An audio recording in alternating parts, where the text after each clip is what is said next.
አሽከርክር ነቃ ብለህ አትቸኩል ትደርሳለህ ዘና ብለህ አሽከርክር ነቃ ብለህ አትቸኩል ትደርሳለህ ዘና ብለህ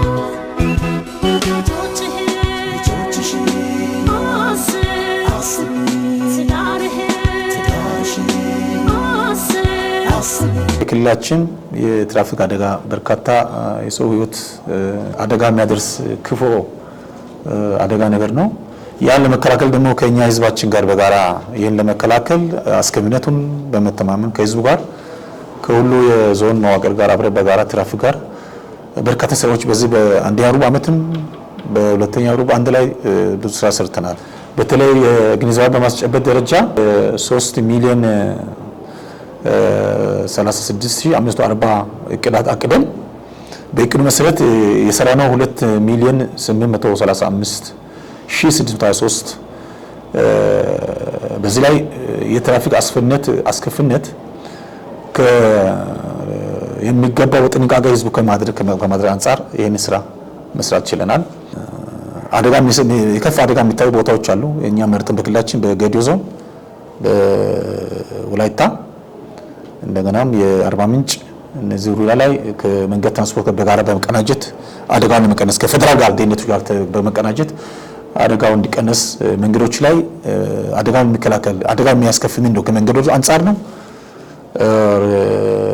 የእግረኛ መሄድ አካባቢ ችግር ነው ብለው ተለይቶ ያ ከመንገዶች ተለይቷል። በተለይ በወላይታ ዞን አካባቢ የተሰሩ ምልክቶችን አደጋ በተራጋሚ ተሰሰ ነበር ወደ ሁምቦ አካባቢ መንገድ ላይ ይሄን አደጋ ላይ እንዲከለከል ምልክቶች ተደርገዋል። መንገዶች እንዲሰሩ ተደርገዋል። እግረኛ መንገድ እንዲሄድ ስራ ተሰርቷል። ስለዚህ ይሄ ያለንም በርካታ አሁን ቀጣይ ስጋት የሚበዛበት በተለይ የህገወጥ ተሽከርካሪዎች በተለይ ሁለት እግር ሞተረኛ ከመጠን በላይ መጫን በተለይ ህጋዊ ያልሆኑ ሞተረኞች አሉ።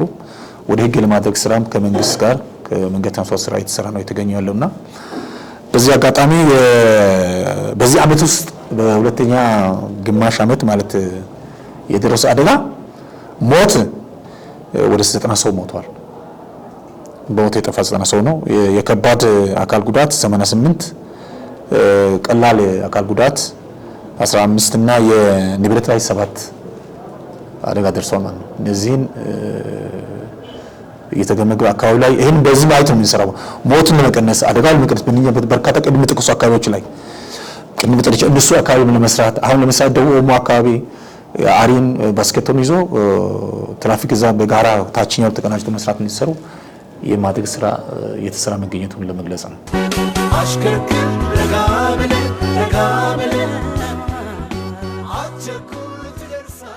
በ2018 6 ወራት በትራፊክ ዘርፎ የተሰሩ በርካታ ስራዎች አሉ።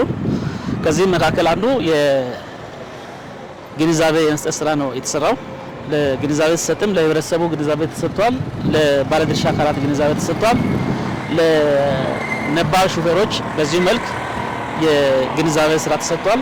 እንደገና በ12ቱ ዞንና በ3ቱ ከተማ አስተዳደሮች ላይ ባሉ በመንገድ ዳር አካባቢ ባሉ ትምህርት ቤቶች ላይ ለተማሪ ትራፊኮች ለተማሪዎች ግንዛቤ ስራ ተሰጥቷል።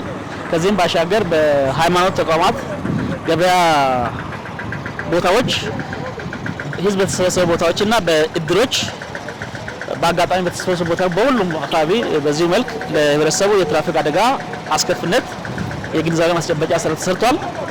ከዚህም ባሻገር አጠቃላይ የትራፊክ አደጋ በሚመለከት የግንዛቤ ስራዎች በተለያዩ ካሪኩለም ተቀርጸው በየትምህርት ቤቱም በዚሁ ልክ ከአንደኛ እስከ 8ኛ በትምህርት ካሪኩለም ሁሉ ገብቶ የግንዛቤም የትምህርትም ስራ ስልጠናዎች የተሰጡ ይገኛሉ። ይሄ በሁሉም አካባቢ ተደራጅቶ እስከ ቀበሌ ድረስ ባለው መዋቅራችን ውስጥ በመንገድ ትራንስፖርት በክልሉ መንገድ ትራንስፖርትና በክልሉ ፖሊስ ኮሚሽን አማካይነት ይሄ ስራ ሲሰራ ቆይቷል። በዚህም ረገድ ውጤትም አስመዝግቧል። ዋናው የአደጋ መንስኤ ሆኖ እየታየ ያለው አንዱ የሹፌሮች ችግር ነው፣ አንበሳው ድርሻ የሚይዘው። ሁለተኛ የቴክኒክ ብቃት ችግር፣ የተሽከርካሪዎች ቴክኒክ ብቃት ችግር ነው። ሶስተኛ የመሰረተ ልማት ችግር ነው። ስለዚህ እነዚህን ለይተን አከፋፍለን ይሄን ጉዳይ የሚመለከታቸው አካላት አወያይተን ሁሉም የራሱ ድርሻ ይዞ መንገድ የሚጠግኑት መንገድ፣ ግንዛቤ ስራ የሚሰራው ግንዛቤ፣ ቁጥጥር የሚሰራው ቁጥጥር፣ ሌሎች ስራዎች የሚሰሩ ሰርተን የተሻለ ውጤትና የተሻለ አፈጻጸም ልናመጣ ችለናል። ቀሪ ስራዎች አሉ። እነዚህ ቀሪ ስራዎች ደግሞ ከዝቅጥሎ ከሶዶ እስከ ጂካ ያለው መንገድ ላይ ጥናት ተደርጓል። በእነዚህ መንገዶች በተመሳሳይ በጌዲዮን በወላይታ የሚሰሩ ነገሮች በሙሉ በሚቀጥለው ሳምንት እንሰራለን ብለን እናስባለን። ከዛም ባሻገር ቁጥጥሩ ህግና ደንብን ለማስከበር ነው። ሁለተኛ ግንዛቤ ነው። አሽከርክር ረጋ ብለህ